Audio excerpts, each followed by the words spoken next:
Importing a CSV file into ClickUp allows you to quickly transfer data like tasks, lists, and projects from other systems into ClickUp.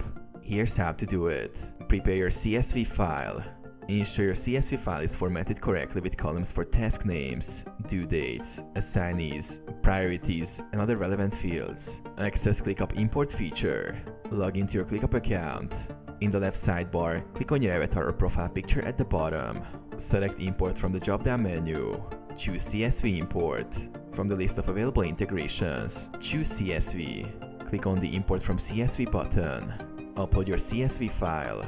Click Choose File to upload your CSV. Locate your CSV file and select it.